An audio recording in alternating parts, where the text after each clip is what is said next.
13 मई 2026 CBSE class 12 का result आता है। ये रिजल्ट ऑन स्क्रीन मार्किंग यानी OSM की हेल्प से चेक किया गया था। रिजल्ट आता है लेकिन बहुत सारे बच्चे अपने रिजल्ट से नाखुश थे क्योंकि उन्हें लग रहा था कि उनके रिजल्ट को सही तरीके से चेक नहीं किया गया है। और जब ये बात अपने पेरेंट्स से जाके बच्चे कहते थे तो बहुत सारे पेरेंट्स को ये लगता था कि शायद उनके बच्चों से ही कोई गलती हो गई होगी, इस वजह से थोड़े से मार्क्स कम रहे। चलो यहाँ तक तो सब ठीक लग रहा था, लेकिन जो बच्चे जेईई मेंस क्वालिफाई कर लिए थे और उन्हें जेईई एडवांस का पेपर देने के लिए 75% के ऊपर चाहिए होता है और कुछ बच्चों को लग रहा था कि उनके 75 के ऊपर तो आ ही जाएंगे, लेकिन जब वो अपना रिजल्ट देखते हैं तो वो डिसअपॉइंटेड हो जाते हैं क्योंकि उनके 75% के ऊपर नहीं आए होते। अब वो अपना जेईई एडवांस का पेपर नहीं दे सकते क्योंकि नियम ये कहता है कि अगर आपको जेईई एडवांस का पेपर देना है तो ओबीसी और जनरल के लिए आपको 75% चाहिए होता है और SC/ST के लिए आपको 65% के ऊपर चाहिए। और इसी वजह से सीबीएसई के ऊपर ये सवाल उठते हैं कि यार जो बच्चे जेईई मेंस क्वालिफाई कर लिए थे आखिर उनका इतना कम परसेंटेज कैसे आ सकता है, क्योंकि वो जेईई जैसे कॉम्पिटिटिव एग्जाम की तैयारी कर रहे होते हैं और वो बच्चे ये क्लेम कर रहे थे कि उनका पेपर अच्छा गया है। यार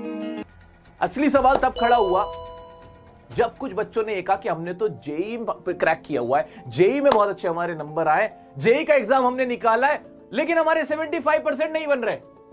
तब सबका सर घूम जाता है, यार ऐसा कैसे हो सकता है? जो बच्चा जेईई लेवल का इतने अच्छे लेवल का कंपेटिटिव एग्जाम निकाल सकता है, तो क्या सीबीएसई का क्लास 12 का जो उसका रिजल्ट है वो 75 से भी कम हो जाएगा? यार सीबीएसई इन सब के बाद एक अनाउंसमेंट करती है, उसमें वो कहती है कि अगर आपको लगता है कि आपका पेपर खराब गया है तो आप अपने पेपर को रीवैल्यूएशन यानी रीचेकिंग के लिए अप्लाई कर सकते हैं। और सीबीएसई एक डेट देती है 19 मई 2026। लेकिन बात ये है कि रीवैल्यूएशन के नाम पे यहाँ पे बच्चों को लूटा जा रहा था। अगर आपको रीवैल्यूएशन कराना है तो आपको पर सब्जेक्ट 600 रुपए देने चाहिए और उस सब्जेक्ट में अगर आपको कोई क्वेश्चन में डाउट है तो आपको उसके 100 रुपए अलग से देने पड़ेंगे। मतलब सीरियसली इतना महंगा फीस, मतलब गलती भी आप करो और उसकी भरपाई भी हम करें। और इन सब के बाद इंटरनेट पे जो बवाल मचता है ना, सीबीएसई को ये अमाउंट कम करना पड़ता है। अब हर एक सब्जेक्ट का सिर्फ 100 ही रुपए लगेगा और किसी पर्टिकुलर सब्जेक्ट के किसी क्वेश्चन में डाउट है तो उसके लिए सिर्फ आपको 25 रुपए देने पड़ेंगे। यार ये अमाउंट तो पिछले वाले से बहुत ही कम था। 19 मई 2026 4 लाख से भी ज्यादा बच्चे रीवैल्यूएशन के लिए अप्लाई करते हैं, लेकिन उस दिन इनका पोर्टल ही बंद हो जाता है, उनका पोर्टल खुलता ही नहीं है। मतलब सीबीएसई को ये अंदाजा होना तो चाहिए कि इतने सारे लोग इस वेबसाइट पे आएंगे तो तैयार तो होना चाहिए था ना सीबीएसई को इसके लिए। खैर सीबीएसई कहती है कि कुछ टाइम बाद इस प्रॉब्लम को फिक्स कर दिया जाएगा। बच्चों ने अपनी रीवैल्यूएशन की फीस जमा कर दी थी और उनकी कॉपी रीवैल्यूएट तो छोड़ो, उनकी अपनी फीस की रसीद तक नहीं मिली। बाद में सीबीएसई ने ये कहा कि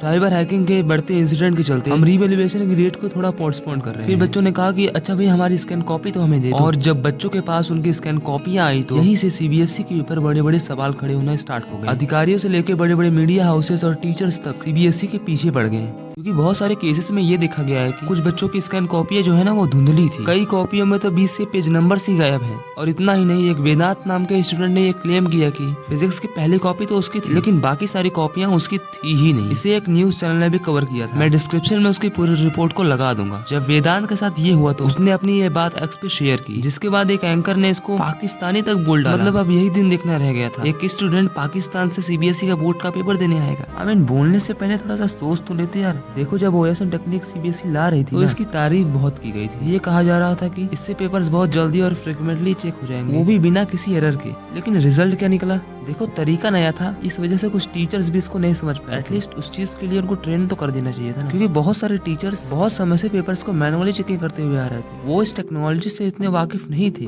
पर बिना किसी ट्रेनिंग के इसको कराया गया और जिसका रिजल्ट हम सब ने देखा। बहुत सारी कॉपियां ऐसी थी जो धुंधली थी, उनमें क्या लिखा है वो सही से दिख तक नहीं रहा था। ऐसे पे एक टीचर उस पे मार्क्स कैसे देगा? कॉपियां धुंधली होने की वजह से बच्चों को सही आंसर्स पे भी मार्क्स नहीं मिले। और सीबीएसई बाकायदा मीटिंग बुला के ये कहती है कि ये OSM टेक्निक बहुत अच्छी है, नो डाउट अपने बच्चों के लिए अच्छा ही सोचा था, लेकिन जब आप ये सब करा रहे हो तो आपको इसके फायदे और नुकसान मालूम ही होने चाहिए थे ना। और ये OSM टेक्निक जिसकी आपने इतनी तारीफ की, वो सीए जैसे कॉम्पिटिटिव एग्जाम के लिए यूज किया जाता है और वहाँ पे स्ट्रिक्ट चेकिंग अलाउड है क्योंकि वो कॉम्पिटिटिव एग्जाम है। लेकिन आप इस टेक्निक से क्लास 12 जैसे एग्जाम्स की चेकिंग वहाँ पे परसेंटेज नहीं, वहाँ पे रैंकिंग देखी जाती है। लेकिन क्लास 12 के लिए तो परसेंटेज मैटर करता है ना। अरे आपने खुद ही एक्सेप्ट किया है कि 30,000 से भी ज्यादा कॉपियां सिस्टम पर अपलोड ही नहीं हो पाई थी, उसे आपको मैनुअली चेक करना पड़ा। देखो OSM की वजह से जो पासिंग परसेंटेज पिछले साल से 3% कम हो गया। पिछले साल की बात करें तो 100 में से 88% लोग पास हो गए थे और वहीं इस साल सिर्फ 85% लोग ही पास हो पाए हैं। यानी हर 100 में से सिर्फ 85 बच्चे ही पास हो पाए हैं और बाकी 15 बच्चे फेल हो गए हैं। जो टॉपर्स वो सिर्फ और सिर्फ 94,028 बच्चे और 3% का गिनना बहुत बड़ा अंतर होता है। देखो मैनुअल चेकिंग से ये होता था कि टीचर्स अपने साथ एक ब्लू पेन लेके बैठते थे और कोई बच्चा अगर बॉर्डर लाइन पे है तो उसे 1-2 नंबर से पास कर देते थे। लेकिन OSM टेक्निक की वजह से ना तो टीचर बच्चों को मन मुताबिक मार्क्स दे सकते हैं और ना ही जो बच्चे बॉर्डर लाइन पर हैं उनको पास कर सकते हैं। अभी हाल ही में आपने देखा कि नीट वाले बच्चों के साथ क्या हुआ, उनका तो पूरा का पूरा पेपर ही लीक हो गया और अब उन्हें री नीट देना पड़ रहा है। मतलब गलती एजुकेशन सिस्टम करे और भुगत कौन रहा है? वो बच्चे जिनकी कोई गलती नहीं है। उन्हें तो सिर्फ ये एग्जाम्स को क्रैक करके अपना भविष्य बनाना है। वो ये उम्मीद लगाए बैठे हैं कि पढ़ लिख के वो जिंदगी में कुछ करेंगे, लेकिन उनके बीच कौन आ रहा है? वो करप्ट सिस्टम जो आज से करप्ट नहीं, 7 सालों से होता आया है और ये चीज तब तक नहीं बंद होगी जब तक हम नहीं जागेंगे। सिस्टम को बदलने के लिए सबसे पहले खुद बदलना पड़ेगा। Thank you so much.